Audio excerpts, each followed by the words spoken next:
Hello everyone. तो मैं हूं आपका होस्ट एंड दोस्त अमान सिद्दीकी। स्वागत करता हूं आज एक स्पेशल सी वीडियो के अंदर।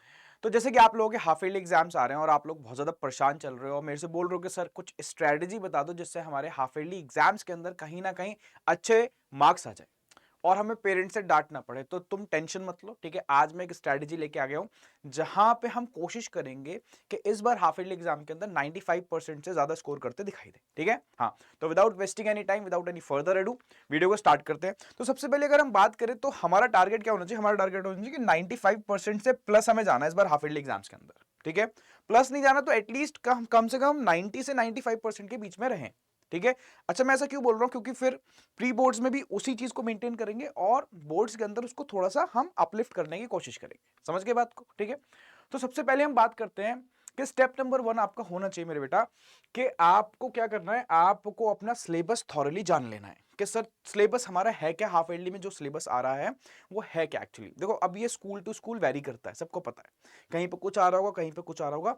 तो इसलिए मैं बोल रहा हूं पहले तुम लोग जान लो कि तुम्हारे स्कूल में क्या सिलेबस आ रहा है। वो बहुत इंपॉर्टेंट बात है। बहुत सारे स्टूडेंट्स को तो अभी तक यही नहीं पता कि उनके हाफ ईयरली एग्जाम्स में सिलेबस क्या आने वाला है। तो सबसे पहला बेसिक काम है, ठीक है। अच्छा, जब भी कभी भी परेशान दिखो तुम लोग, कोई तुम्हें रास्ता ना दिखे, तो बैक टू बेसिक्स पे आ जाया करो। एक मंत्रा लाइफ का अपना लो, back to basics. Back to basics का मतलब कि स्टार्टिंग से दोबारा स्टार्ट करो। अब स्टार्टिंग से स्टार्ट करने का मतलब पहले सिलेबस जान लो तुम लोग अपना। तो सबसे पहला काम होगा, तुम लोग अपना सिलेबस जानना स्टार्ट कर दो, ठीक है। हाँ सर। अब जब तुम सिलेबस जानोगे तो तुम्हें इकोनॉमिक्स के अंदर दिखेगा सर, मैक्रो इकोनॉमिक्स के अंदर जनरली देखो मैंने यहाँ पे क्या क्या रखा है, ठीक है। आपको पता है कि नेशनल इनकम, ये सर्कुलर फ्लो ऑफ इनकम आना है आप लोगों का। आपका नेशनल इनकम अकाउंटिंग आनी है, ठीक है, जिसके अंदर न्यूमेरिकल्स वगैरह होते हैं। मनी एंड बैंकिंग और इनकम डिटर्मिनेशन मल्टीप्लायर, यहां तक तो आना ही आना है, सबका आ रहा होगा। अब बहुत सारे स्कूल्स ऐसे होंगे जो आपको पूरी की पूरी मैक्रो दे रहे होंगे। वो बोल रहे हैं गवर्नमेंट बजट भी पढ़ो और बैलेंस ऑफ पेमेंट भी पढ़ो। तो पहले तुम लोग जान लेना तुम्हारे सिलेबस में क्या क्या आ रहा है, ठीक है। कोई प्रॉब्लम की बात तो नहीं। तो मैंने बता दिया बेसिक इतना ही आना चाहिए। अदरवाइज ये स्कूल टू स्कूल भी वेरी करता है। अब दूसरी बात, सर दूसरी बुक कौन सी है? बेटा दूसरी बुक है तुम्हारे सामने इंडियन इकोनॉमिक डेवलपमेंट, जिसको शॉर्ट में तुम आईईडी बोल देते हो, है ना। तो आईईडी बोलो या इंडियन इकोनॉमिक डेवलपमेंट, एक ही बात है। अब हम बात करें तो इसके अंदर तुम्हारा पहला चैप्टर तो आना ही आना है। देखो स्टार्टिंग के तो चैप्टर सबके पास कॉमन ही है, वो तो आने ही आने। Sir Indian economy on the eve of independence आना है, ठीक है। Sir Indian economy development experience of India from 1950 to 1990 आना है। अच्छा, उसके बाद एलपीजी पॉलिसी, ठीक है, जिसको इकोनॉमिक रिफॉर्म्स बोलते हो, ये सबका आना है। अब हो सकता है किसी का ह्यूमन कैपिटल फॉर्मेशन या रूरल डेवलपमेंट भी आ रहा हो, वो तुम लोग जान लेना। बट अदरवाइज बेसिक स्ट्रक्चर ये होना चाहिए हाफ ईयरली का। तो ये सारी चीजें तुम्हें पता होनी चाहिए कि यहां तक तो आना ही आना है। क्लियर है यहां तक? तो सिलेबस सबसे पहला काम है, तुम लोग सिलेबस जान लो अपना। अच्छा, उसके बाद बात करते हैं सेकंड स्टेप में क्या आएगा। देखो स्ट्रैटेजी, स्ट्रैटेजी क्या है? स्ट्रैटेजी क्या है कि आपको अपने बारे में पता होना चाहिए, ठीक है। तो पहला सिलेबस पता होना चाहिए तुम्हें क्या आना है। सर दूसरा, उसकी वेटेज पता होनी चाहिए और आपका फोकस रहना चाहिए वेटेज के ऊपर। सर कौन सा चैप्टर कितनी वेटेज में कवर होगा, मैं बताता हूं, टेंशन मत लो उसकी बात। अब देखो सबसे पहले अगर हम बात करें, सबसे पहले हम बात करते हैं मैक्रो इकोनॉमिक्स की। अब मैक्रो इकोनॉमिक्स जब आएगी ना तो वो 50 से 60% मार्क्स ना उस पेपर के अंदर कैप्चर करेगी, क्योंकि मैक्रो इकोनॉमिक्स बहुत ज्यादा इंपॉर्टेंट हो जाती है। अच्छा, जब टीचर्स पेपर बनाते हैं तो भी वो मैक्रो इकोनॉमिक्स की हाफ ईयरली के अंदर थोड़ी सी वेटेज कोशिश करते हैं ज्यादा रखते हैं। वैसे सेक्शन अलग ही दिखेंगे आपको, है ना, बट फिर भी कहीं ना कहीं मैक्रो इकोनॉमिक्स अपना एक इंपॉर्टेंट रोल प्ले करता दिखाई देगा आपको। हाँ सर। अच्छा, अब एक बात करें तो सर इसके अंदर क्या क्या करें हम, ठीक है। देखो आपको अगर हाई स्कोर करना है तो आपको ध्यान रखना पड़ेगा, आपको ऐसे टॉपिक्स पकड़ने पड़ेंगे जो हाई स्कोरिंग टॉपिक्स हैं। सर मैक्रो के अंदर न्यूमेरिकल्स भी होंगे, सर कॉन्सेप्ट्स होते हैं सर प्रॉपर तरीके के। तो इन सब चीजों पे तुम लोगों को फोकस करना पड़ेगा। इन सब चीजों से तुम भाग नहीं सकते बिल्कुल भी। सर इंडियन इकोनॉमिक डेवलपमेंट की जब बात आती है तो वहां पे तुम्हारी थ्योरी आ जाती है पूरी की पूरी। तो तुम्हें थ्योरेटिकल अप्रोच वहां पे अपनानी पड़ेगी। यहाँ पे थोड़ी सी प्रैक्टिकल अप्रोच, यहाँ पे थ्योरेटिकल अप्रोच। अब सर जहां पे है यहाँ पे तो मोस्टली थ्योरी आएगी सर। अच्छा, क्या इंडियन इकोनॉमिक डेवलपमेंट से केसेस बना सकते हैं? केसेस वो यहां से भी बना सकते हैं और यहां से भी बना सकते हैं और डेटा बेस्ड क्वेश्चंस डाल सकते हैं, जैसे इस बार के सैंपल पेपर के अंदर भी दे रखे हैं सीबीएसई के। तो सीबीएसई का सैंपल पेपर मत छोड़ के जाना, ध्यान रख लेना। पहली बात, पेपर के अंदर तुम लोगों से बहुत बार बता चुका हूं, तुम लोग सीबीएसई का सैंपल पेपर जो इस बार 2025-26 का है वो छोड़ के बिल्कुल मत जाना। क्लियर है? हाँ। अब सर बात करते हैं सर क्या स्ट्रैटेजी रहनी चाहिए। अब डेली की स्ट्रैटेजी आपको बनानी पड़ेगी 3 घंटे की, बात खत्म। डेली की स्ट्रैटेजी बनानी पड़ेगी तुम लोगों को 3 घंटे, क्योंकि सितंबर आ चुका है, सितंबर में तुम लोगों के हाफ ईयरली एग्जाम्स हैं। तो सर सबसे पहले न्यूमेरिकल्स पे, सर 45 मिनट न्यूमेरिकल्स पे देने हैं, चाहे वो नेशनल इनकम के हैं, चाहे वो इनकम डिटर्मिनेशन मल्टीप्लायर के हैं, चाहे वो मनी एंड बैंकिंग के, मनी सप्लाई के हैं, क्रेडिट क्रिएशन के हैं, चाहे वो गवर्नमेंट बजट के, ठीक है, डेफिसिट से क्वेश्चन हैं। तो आप लोगों को उस पर हमने 45 मिनट, अब 45 मिनट नहीं दे पा रहे तो 30 मिनट तो कम से कम दो यार, ठीक है, अपने आप से थोड़ा तो जस्टिस करो तुम लोग। सर उसके बाद सर प्रैक्टिस करो, देखो नेशनल इनकम के न्यूमेरिकल्स की डेली, है ना, चाहे वो जीडीपी के हो, एनडीपी के हो, चाहे वो एफसी और एमपी दोनों कंपैरिजन करें, एफसी से एमपी पे जाना है, एमपी से एफसी पे जाना। सर डबल काउंटिंग वगैरह सब चीज तुम लोगों को करनी है। सर प्रैक्टिस करनी है मनी सप्लाई की, क्रेडिट क्रिएशन की, सब चीजें करनी है तुम्हें, ध्यान रख लेना न्यूमेरिकल। और मैंने इसके अंदर प्लस भी कर दिया, एड ऑन भी कर दिया, गवर्नमेंट बजट के न्यूमेरिकल और इनकम डिटर्मिनेशन मल्टीप्लायर के न्यूमेरिकल, ध्यान रखोगे। अब आगे चल रहा हूं। अब सर सेम बात हम थ्योरी पे, अभी आपने न्यूमेरिकल बता दिया, अब हमें थ्योरी पे क्या करनी पड़ेगी, फोकस करना पड़ेगा, बिल्कुल करना पड़ेगा तुम लोगों को थ्योरी पे फोकस। और थ्योरी पे जब तुम लोग फोकस करोगे तो तुम्हें थोड़ा सा ज्यादा टाइम देना है, एटलीस्ट कम से कम 1 घंटा देना है तुम लोग को। तो 1 घंटा 15 मिनट मैंने डाले, ठीक है, बट तुम लोगों को क्या करना है, तुम लोगों को 1 घंटा यहाँ पे देना है। सर एनसीईआरटी रीड करनी है, लाइन बाय लाइन रीड करना, एनसीईआरटी को भूल मत जाना, पहले बता रहा हूँ। डेफिनेशंस अंडरलाइन करो, ठीक है, सारी की सारी, और उनको शॉर्ट नोट्स वगैरह बनाना स्टार्ट करो। चाहे तो लास्ट मोमेंट के लिए फ्लो चार्ट्स बना लेना एलपीजी पॉलिसी से। अच्छा, जो हमारे हैंड रिटन नोट्स होते हैं ना, हमें उनसे बहुत जल्दी याद हो जाता है। और तुम लोगों को पता ही है, जब मैं पढ़ाता हूँ तो लिख के पढ़ाता हूँ मैं भी, तो तुम लोगों से मैं कोशिश करता हूँ तुम लोगों से नोट्स बनवाऊं, ठीक है, चाहे तो वो नोट्स फॉलो कर लेना, चाहे तो वीडियोस वगैरह तुम लोगों के पास है ही, मैंने सारे वन शॉट्स दे दिए, मैं तुम्हें दिखा दूं, मैंने सारे वन शॉट्स दे दिए, तुम उसके ऊपर थोड़ा सा फोकस कर लो। लो इधर आओ, मैं तुम्हें दिखाता हूँ, चाहे तो देख लेना, यहाँ से पढ़ लो तुम सारी की सारी चीजें।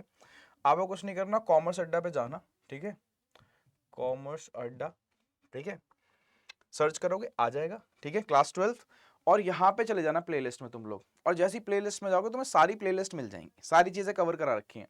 अब इधर आओ, अब तुम यहाँ पे आके देखो, ये दिख रहा है तुम्हें, 6 वीडियोस तो डाली हुई है मैंने, है ना, वन शॉट की, तो जाके ये सारी देखना स्टार्ट करो। Indian economy on the eve of independence, national income, money and banking, income determination multiplier, government budget, foreign exchange तक सारी की सारी मैंने वीडियोस डाली हुई है।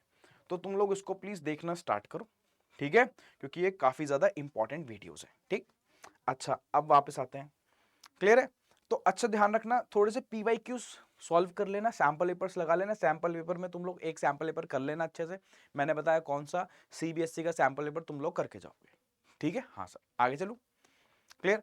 अब लास्ट बात आती है रिवीजन की, तो रिवीजन और राइटिंग प्रैक्टिस आपको करनी है। अच्छा राइटिंग प्रैक्टिस के अंदर एक बात बताऊंगा मैं, अभी आगे जाके थोड़ा सा बताऊंगा कि किस तरीके से हम पेपर के अंदर एक्स्ट्रा मार्क्स कैप्चर कर सकते हो, बताऊंगा मैं तुम लोगों को। तो रिवीजन और राइटिंग प्रैक्टिस करनी कम से कम 1 घंटा, ठीक है। अटेम्प्ट करो 2 case studies question daily from the sample paper, sample paper जरूर लगाना है तुम लोगों को, ठीक है। Right answers in points, points में आंसर्स लिखने हैं तुम लोगों को, ठीक है, और हेडिंग्स बनानी है, ठीक है, ताकि टीचर का चेक करना आसान हो जाता है यार, जब तुम लोग इस तरीके से, जिस तरीके से तुम रिवाइज करोगे उसी तरीके से तुम वहां लिख के आओगे। अब लिख के आओगे तो टीचर का कॉपी चेक करना आसान हो जाता है। देखो मैं मानता हूं, अगर तुमने किसी टीचर का आपकी आंसर शीट चेक करना आसान बना दिया, तो वो तुम्हें मार्क्स दिए बिना नहीं जाएगा, वो तुम्हें खुल के मार्क्स देगा, खुश हो के मार्क्स देगा।